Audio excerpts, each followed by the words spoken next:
Hi, this is Holly Hoggarth from Grandview High School in the Cherry Creek School District. And for my student choice project, I wanted to take you through our 3D printer project, which is something that is still currently in process.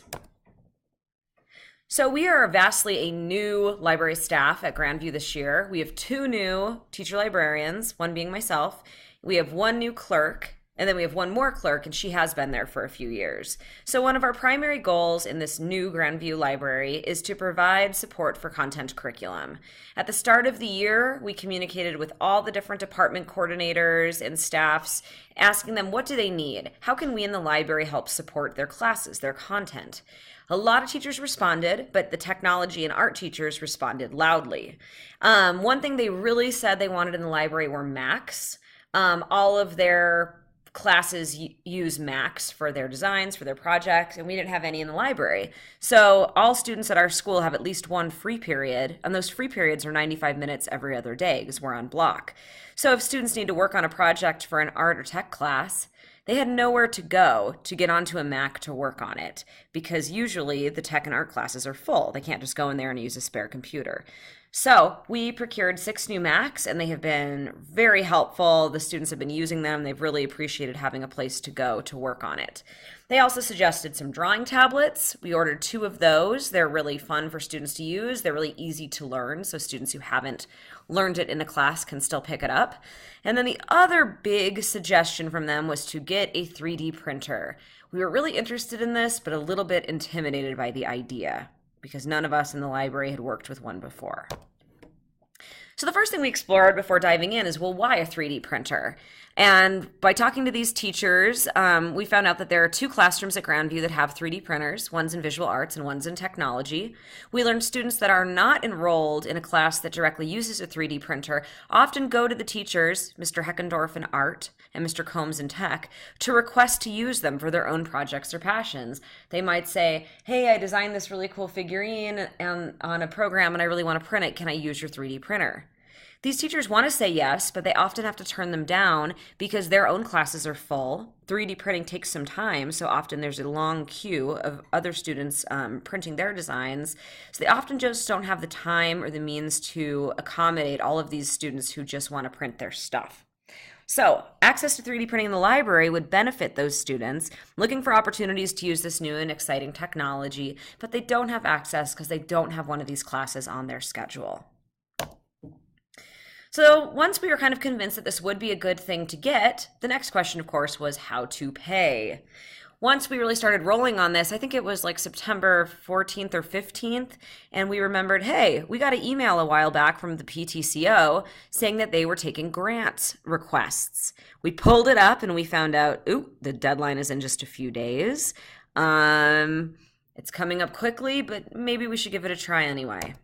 So we did. We filled out the grant request for this printer, a Cindo 3DWOX. That's the one that was suggested to us by Mr. Combs and Mr. Heckendorf. And they also suggested we ask for some starter rolls of filament because that can get really expensive too. We ended up turning this in, I think on the morning of the deadline, thinking, well, we probably won't get it this year, but at least we gave it a good try. Be careful what you wish for. We got the grant and we got the money transferred and we got the 3D printer within 2 weeks of writing it, and we had no idea what to do with it. Luckily, I had been in contact with Kim Willihan. She was in one of these classes through this program, CU Denver's library program, with me last summer. And I knew that she had 3D printers in her library at McLean Community School and that she allowed students to use it for their personal projects. So I emailed her, hey Kim, remember me? We were classmates last summer. Is there any way you could give myself and Shoshana Turgel, our other librarian, a tour and kind of explain how you got your 3D program up and running?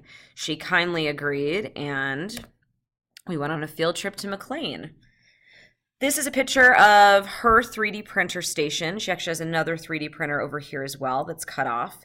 And she really broke down how they work this. And like us, she had pretty much no knowledge of 3D printing before they got one, so she had to figure it out herself. We found out that the way she runs it is there's only one computer that can print off the 3D printer. It's this one right here. And the reason for that is if students just could print from any printer in the library or the school and send it to the library, first of all, multiple people would be sending it there at once and it wouldn't work. Second of all, you really have to look at a 3D project from a layer view and make sure it will work. If it hasn't been designed soundly, so it has a base and it has a filament everywhere, it will collapse on itself. And as she said, just kind of make a puddle of filament.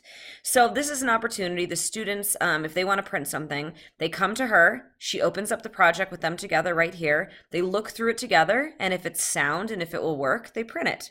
And the kid comes back 3 hours later, 4 hours later, whenever it's ready to get it. And they can kind of watch it and check in on it as it's being done. Mr. Fox is starting to happen. Sorry. The base is being laid. So this is her project. This is how she runs it. And so that was a good idea. We didn't realize that we should have it all going on one computer to the printer. And that was a really good idea.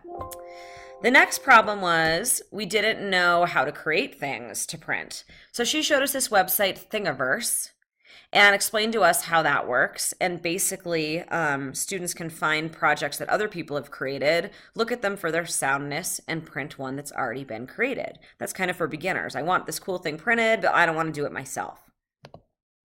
She next showed us SketchUp, which is a program that does allow you to design your own project from the ground up and then print it. She showed us these tutorial videos it offers and explained to us how she, her library staff, and her students would look at those tutorials together to build and design sound designs. We thanked her profusely, went back to Grandview, where our printer was still in its box.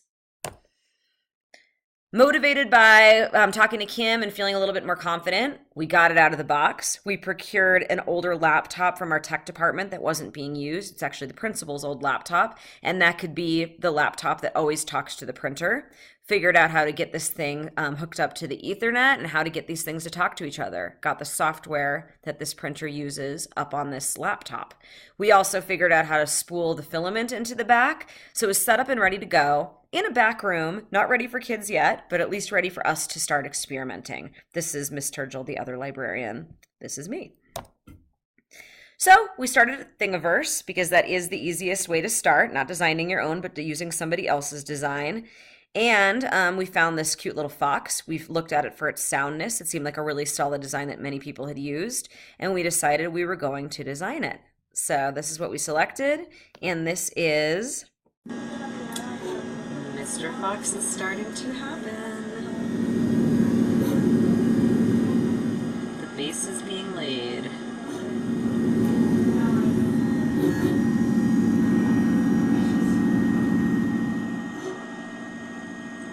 It's a video of the maiden voyage of this happening. All right, so this is when the project is getting to its end point. You see it here on the screen. You see it being reflected in the little toaster oven looking 3D printer. And then this is me. Oops, this keeps starting up again, I'm sorry. This is me with the finished product, Foxy.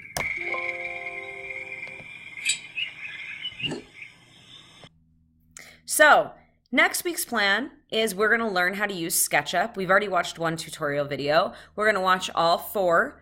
We're going to create our own simple design, myself and the library staff, and we're going to print it out to make sure we know how it works, that we know how to create a sound design that doesn't collapse into a puddle of filament. And at that point, we're ready to make it kid ready. So we're going to create a Google form because our school is much, much bigger than Kim's. I think McLean has... I don't know, maybe 600 students, and we have 3,000. So we're going to create a Google form that our students have to fill out when they have a project that'll have just their name, a link to the project they want to print, and maybe 3 different choices of dates and times they could come in to start the project. And then we'll email them back, letting them with an appointment, essentially. We also need to do a price list. This is an example of Kim's.